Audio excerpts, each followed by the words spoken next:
بسم اللہ الرحمن الرحیم۔ شروع اللہ کے نام سے جو بڑا مہربان نہایت رحم کرنے والا ہے۔ نماز فجر فوراً بعد ایک تسبیح کا راز جس کے ہاتھ بھی تسبیح کا راز لگ گیا وہ ایک ہی دن میں کروڑوں کا مالک بن گیا۔ ناظرین، ہمیں اللہ رب العزت کا لاکھ بار شکر ادا کرنا چاہیے، جس ذات نے ہمیں اپنی عبادت کرنے کی توفیق عطا فرمائی۔ دوستوں، یہ وظیفہ کرنے سے میرا رب دنیا کی ہر چیز جس چیز کی آپ کو طلب ہے وہ عطا کر دے گا۔ آج کا وظیفہ غیبی طریقے سے دولت اور پیسوں کو لانے والا ہے۔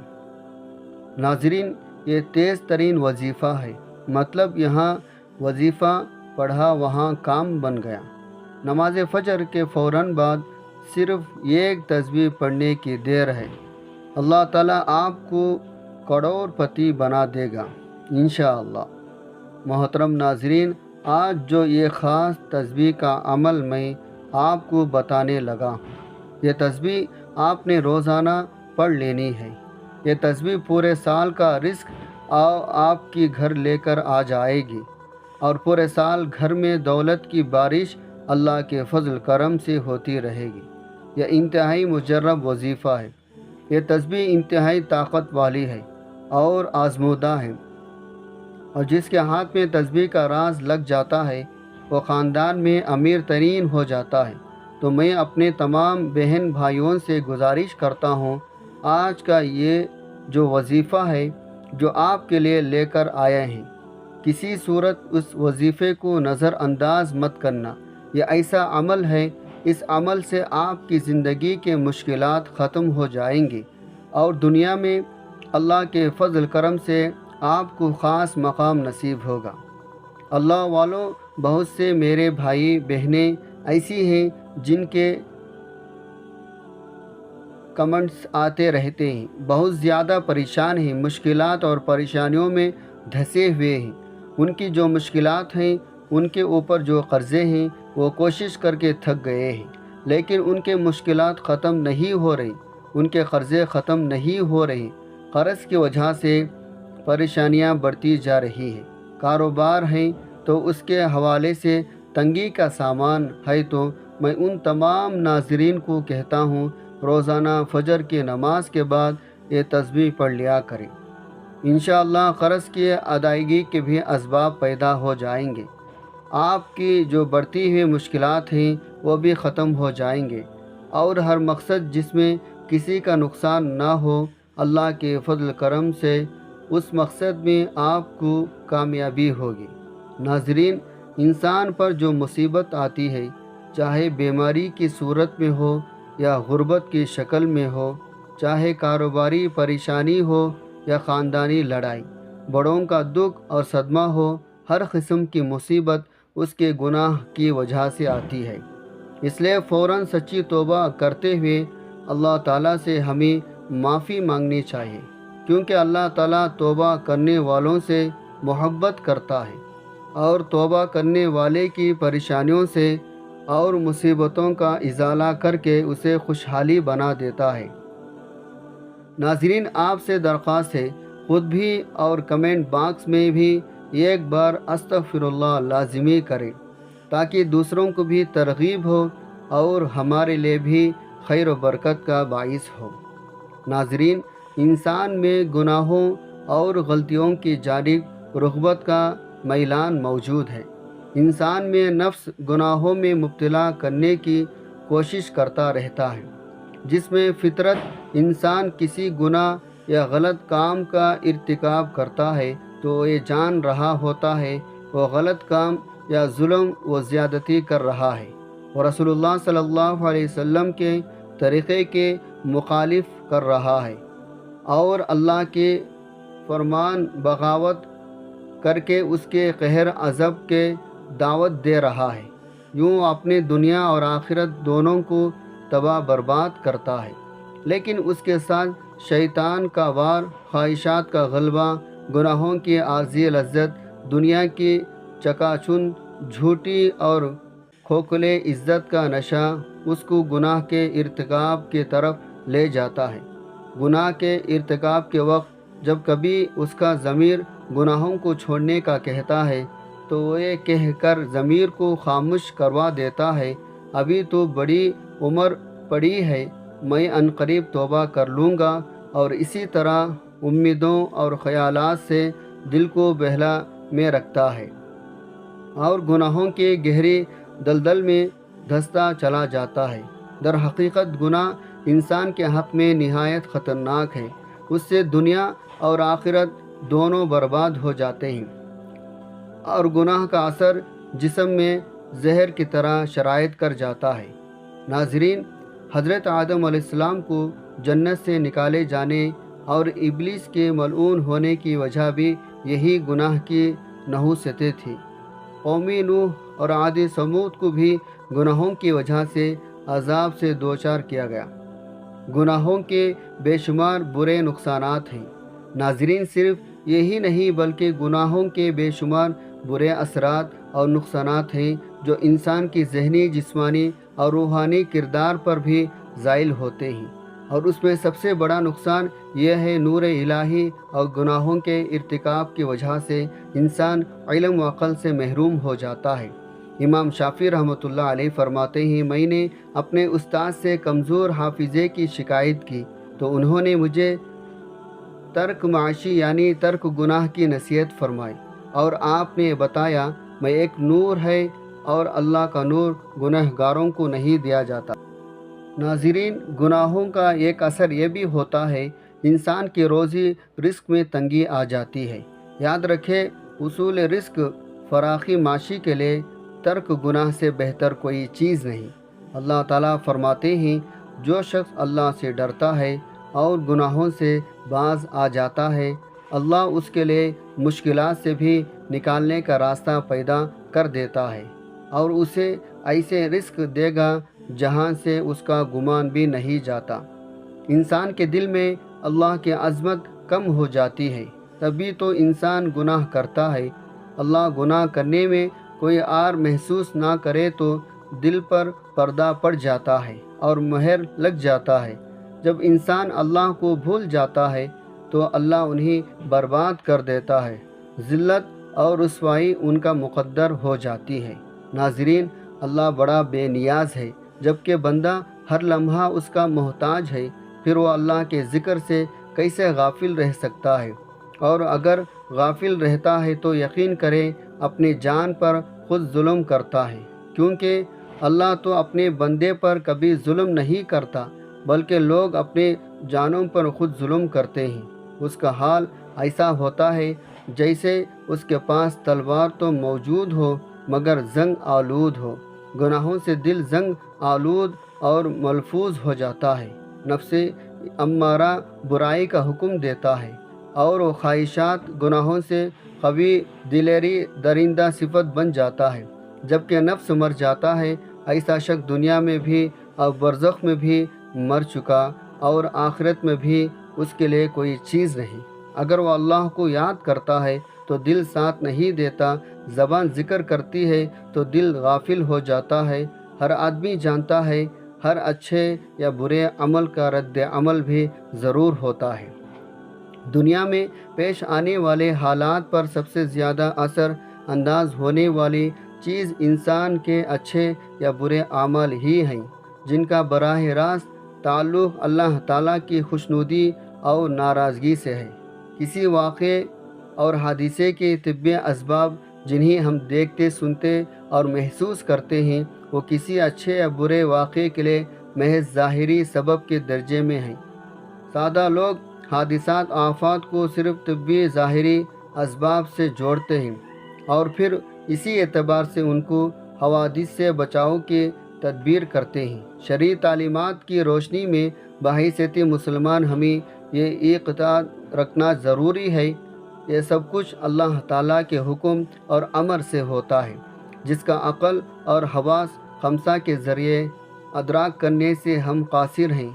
وہی الہی انبیاء علیہ السلام کے ذریعے اللہ تعالیٰ نے جزا سزا کا جو نظام سمجھایا ہے، وہ ہمیں غیبی نظام کے بارے میں آگاہ کرتا ہے۔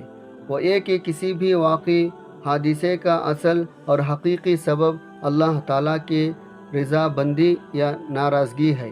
اللہ تعالیٰ نے حالات کو خواہ اچھے ہو یا برے انسان اعمال سے جوڑا اور وابستہ فرمایا ہے۔ چنانچہ انسان کے نیک اور برے اعمال کی نوعیت کے اعتبار سے احوال مرتب ہوتے ہیں۔ صحت و مرض، نفع نقصان، کامیابی اور ناکامی، خوشی اور غمی، بارش خشک سالی، مہنگائی، امراضی، زلزلہ، طوفان، سیلاب وغیرہ۔ ناظرین، یہ سب ہمارے بدعملی کا نتیجہ ہوتے ہیں۔ ان سب احوال کے ظاہری اسباب کچھ بھی ہو، مگر حقیقی اسباب ہمارے نیک اور بد اعمال ہوتے ہیں۔ ناظرین، اسی طرح کے خوفناک واقعات انفرادی ہو یا اجتماعی، دراصل اللہ تعالیٰ کی طرف سے الارم و طبی ہوتے ہیں، تاکہ انسان اپنے اعمال کا محاسبہ کرے اور کوئی اس کی غفلت دل کو جنبش دینے میں کامیاب ہو جائے۔ جب بھی میں کہتا ہوں اللہ تعالیٰ میرا حال دیکھ، اور حکم ہوتا ہے اپنے نام عمل دیکھ، دنیا میں پیش اچھے یا برے واقعات سے حاصل ہونے والے انسانی تجربہ بھی اسی پر شاہد ہیں۔ ہمارے سارے لوگ اور قوموں پر اللہ تعالیٰ کی نافرمانی کی وجہ سے دنیا میں ہی مختلف قسم کے عذاب آئے ہیں۔ مثلاً کوئی مسخ کیا گیا، کوئی زمین میں دھنسا گیا، کوئی دریا میں غرق کیا گیا، کوئی طوفان کے نظر ہوا۔ عوام کی بستیوں کو کھنڈرات آج بھی اس حقیقت میں منبی ہیں۔ اللہ تعالیٰ نے قرآن مجید اور حضور صلی اللہ علیہ وسلم نے احادیث مبارکہ میں اعمال کے حسب نوعیت اس بات کو جیسی کرنی ویسی بھرنے کے متعلق پہلو اور طریقوں سے بیان فرمایا ہے۔ امت کو بدعملیوں کے برے نتائج سے آگاہ فرما کر اصلاح کا حکم دیا ہے۔ چنانچہ کچھ غلطیاں ہوتی ہیں جو رزق کم کرنے کا باعث بنتے ہیں اور وہ ان مشکلات کا شکار رہتے ہیں۔ تو آج ہم آپ کو ایسی چیزوں کے بارے میں بتانے والے ہیں۔ وہ کون سی عام غلطیاں ہیں جو ہمارے رزق میں مشکلات پیدا کر دیتی ہے اور اللہ تعالیٰ ہمارا رزق تنگ کر دیتا ہے۔ آپ کو حدیث مبارکہ کی روشنی میں بتائے گئے کسی وجہ سے اللہ تعالیٰ انسان کا رزق کم کر دیتا ہے، اس کے بعد کچھ کام ضرور کرنے ہوں گے جو آپ کے لیے آسانیاں پیدا کریں گے۔ جتنے چاہے کر سکتے ہیں۔ اللہ تعالیٰ کا نام لیں، اللہ تعالیٰ سے مانگتے رہیں تو بے شمار نعمت اللہ پاک آپ کو عطا فرما دے گا۔ سب سے پہلے عمل یہ کہ جوتے پہن کر یا کھڑے ہو کر یا ننگے سر کھانا کھانا رزق میں کمی کا باعث بنتا ہے۔ ناظرین، بہت سے لوگ جوتے پہن کر کھانا کھا رہے ہوتے ہیں یا جلدی جلدی میں کھڑے ہو کر کھانا کھا رہے ہوتے ہیں۔ ہم بہت سے ایسے خواتین کو بھی دیکھتے ہیں جو ننگے سر بھی کھانا کھا رہی ہوتی ہیں۔ مثلاً ہمارے گھروں کی عورتیں بھی ننگے سر کھانا کھا رہی ہوتی ہیں اور کھانا دے بھی رہی ہوتی ہیں، جس کی وجہ سے ہمارے گھروں کا رزق تنگ کر دیا جاتا ہے۔ ناظرین، دوسری وجہ یہ ہے بیت الخلاء میں ننگے سر جانا بھی ہمارے رزق میں کمی کا باعث بنتا ہے۔ عام طور پر دیکھا جاتا ہے جب خواتین بیت الخلاء جاتی ہے تو ان کا سر ننگا ہوتا ہے۔ یہی ننگا سر ان کے رزق میں تنگی کا باعث بنتا ہے۔ اس بات سے خواتین کو گریز کرنا چاہیے کیونکہ اس سے رزق میں تنگی پیدا ہو جاتی ہے۔ ایک زمانہ تھا جب مہمانوں کو رحمت سمجھا جاتا تھا، مگر آج کل کے دور میں مہمانوں کو زحمت سمجھا جاتا ہے۔ یہ عادت، یہ سوچ، یہ خصلت بھی گھروں میں، معاشرے میں رزق کی تنگی کا باعث بن رہی ہے، بلکہ بن چکی ہے۔ تو ہمیں چاہیے مہمان کو رحمت سمجھیں، کیونکہ مہمان اللہ پاک کی طرف سے رحمت لے کر آتا ہے۔ بعض چیزیں چونکہ شریعت میں ہیں تو اس میں چونکہ ایسے مرحل آتے ہیں، ہر شخص اس کا معتمل نہیں ہوتا۔ ناظرین، یہ کچھ ضروری باتیں تھیں جو میں نے آپ سے عرض کی ہے، آپ انہیں سمجھیں اور ان پر عمل کریں۔ محترم ناظرین، یہ جو وظیفہ ہے انتہائی ادب سے، انتہائی یقین سے کر لینا ہے، اور عقیدت کے ساتھ اس وظیفے کو، اس تسبیح کو جو بھی شخص فجر کی نماز کے بعد پڑھ لیتا ہے، اللہ پاک اس کے لیے رزق کے دروازے کھول دیتے ہیں۔ یہ ایک ایسی تسبیح کا راز ہے جو آج کی اس ویڈیو میں آپ کے ساتھ شیئر کرنے لگا ہوں۔ یہ بہت ہی کم لوگوں کو پتہ ہے، اور جن لوگوں کو یہ راز پتہ ہے، کامیابی ان کے قدم چومتی ہے، اور وہ پھر زندگی کے ان بلندیوں پر پہنچ جاتی ہیں جس کا انہوں نے خوب دیکھا ہوتا ہے۔ ناظرین، میں نے آج تک جتنے بھی وظائف بتائے ہیں، لوگوں نے ان وظائف کو کیا ہے، اور ان وظائف سے بے شمار کامیابیاں حاصل کی ہیں۔ کئی ہماری بہنوں کے کمنٹ آتے ہیں، کئی ہمارے بھائیوں کے کمنٹس آتے ہیں جن کی زندگیاں انتہائی مشکلات اور تنگ دستی تھی، ان پر غربت کے بادل چھائے ہوئے تھے، اور وہ مکمل طور پر کنگال ہو چکے تھے، لیکن جب انہوں نے یہ وظیفہ کیے، اور ان وظیفوں کے جو خاص وقت تھی اسی وقت میں کیے۔ کچھ دن بڑے اہم ہوتے ہیں، جس طرح جمعۃ المبارکہ کے دن کو تمام دنوں پر فضیلت حاصل ہے، اسی طرح جمعرات اور جمعہ کے درمیان رات، پھر 27 رجب، 15 شعبان، پھر شب قدر کی راتیں، رمضان کا آخری عشرہ، عید الفطر، عید الاضحیٰ کی راتیں۔ یہ ایسے دن ہوتے ہیں، یہ ایسے مبارک گھڑیاں ہوتی ہیں جن میں انسان کی دعائیں رد نہیں ہوتے۔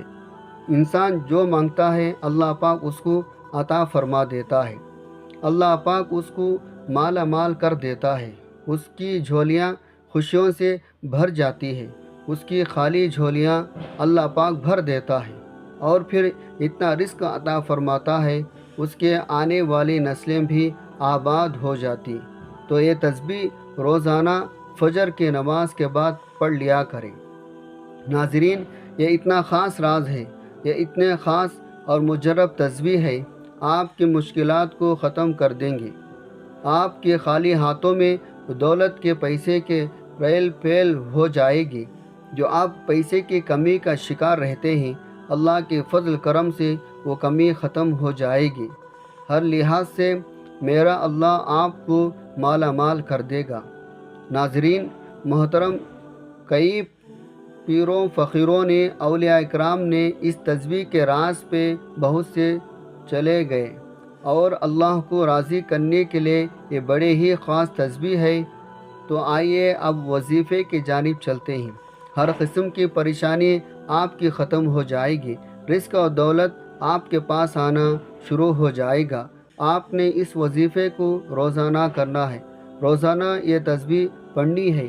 کسی دن کسی بھی وجہ سے تسبیح چھوٹ جائے تو وہ ایک علیحدہ بات ہے، تو دوسرے دن اس کو ڈبل پڑھ لینا، یہ ایک تسبیح ہے۔ ناظرین، اب ہم جان لیتے ہیں آپ نے کیا وظیفہ پڑھنا ہے، کیسے پڑھنا ہے۔ ناظرین، فجر کی بھی نماز کے بعد کسی بھی وقت جب جہاں جیسے آپ کو وقت مل جائے، باوضو مصلی پر بیٹھ کر آپ نے سب سے پہلے نبی صلی اللہ علیہ وسلم کے ذات مبارکہ پر درود پاک پڑھنا ہے۔ درود پاک آپ چاہے تو مختصر، یعنی صلی اللہ علی محمد پڑھ لیں یا صلی اللہ علیہ وسلم پڑھ لیں، لیکن یاد رکھیں اگر آپ درود ابراہیمی پڑھتے ہیں تو یہ زیادہ فضیلت اور زیادہ افضل ہے۔ اللہم صلی علی محمد وعلی آل محمد کما صلیت علی ابراہیم وعلی آل ابراہیم انکا حمید مجید۔ اللہم بارک علی محمد وعلی آل محمد کما بارکت علی ابراہیم وعلی آل ابراہیم انکا حمید مجید۔ درود پاک پڑھنے کے بعد آپ نے سب سے پہلے اپنے خاص مقصد کی نیت کرنی ہے، اور جب آپ نیت کر لیں تو فوری طور پر آپ نے اعوذ باللہ من الشیطان الرجیم بسم اللہ الرحمن الرحیم پڑھ کر وظیفے کا آغاز کرنا ہے۔ اور سب سے پہلے نمبر پر جو وظیفہ پڑھنا ہے وہ وظیفہ ہے یا مسبب الاسباب۔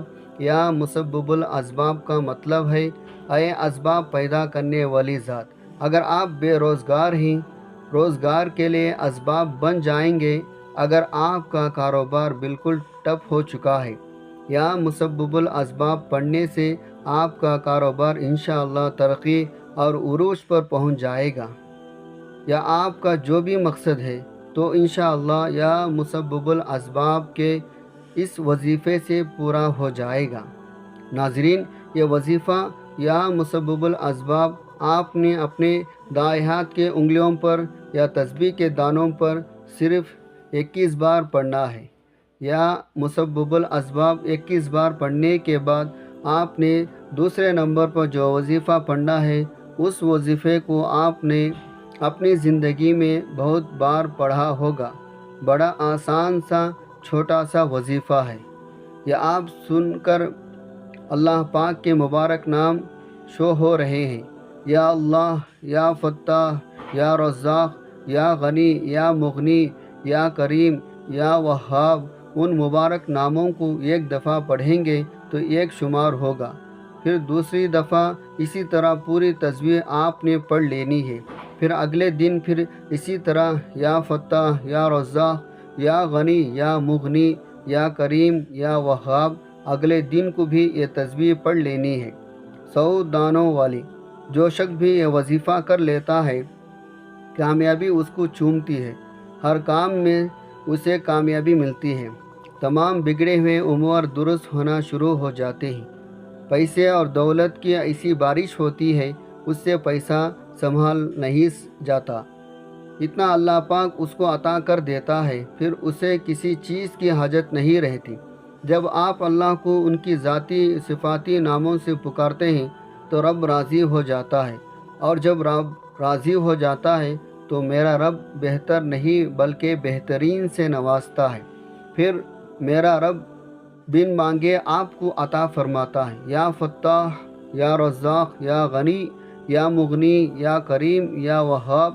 رب کریم کی وہ صفت ہے، اگر اس صفت سے رب کو پکارا جائے تو میرا رب ناممکن حاجات کو بھی پورا کر دیتا ہے۔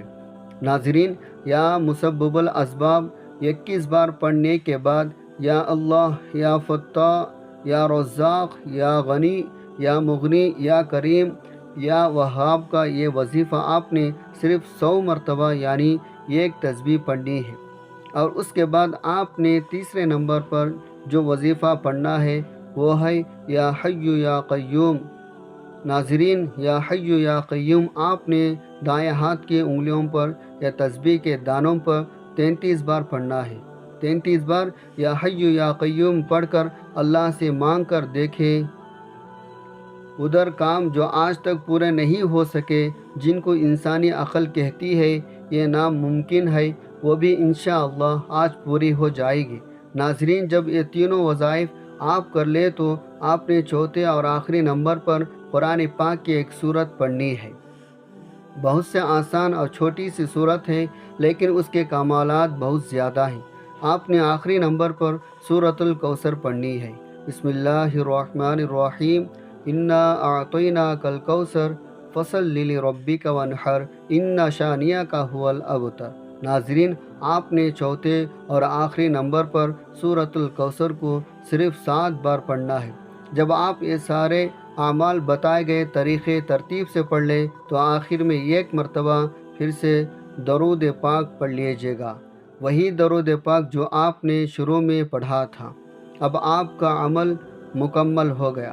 ناظرین، یہ وظیفہ بتائے گئے طریقے اور ترتیب سے پڑھنے کے بعد آپ نے اللہ رب العزت کی بارگاہ الہی میں دعا کرنی ہے، اللہ سے براہ راست التجا کرنی ہے، کوئی واسطہ ڈھونڈے بغیر اللہ سے اپنی حاجات اور اپنے مقصد کو پورا کرنے کے لیے دعا کرنی ہے۔ اللہ پاک سے دعا ہے کہ وہ آپ کے تمام حاجات کو پورا فرمائے، تمام مصیبتوں کو دور فرمائے، میرا سنانا اور آپ کا سننا اپنے بارگاہ الہی میں قبول و منظور فرمائے، آمین یا رب العالمین۔ ناظرین، گزارش ہے اللہ تعالیٰ کے 99 ناموں میں سے کوئی ایک نام کمنٹ میں ضرور شیئر کریں۔ اللہ تعالیٰ ہم سب کا حامی و ناصر ہو، آمین۔ جزاک اللہ خیرا۔ السلام علیکم ورحمۃ اللہ وبرکاتہ۔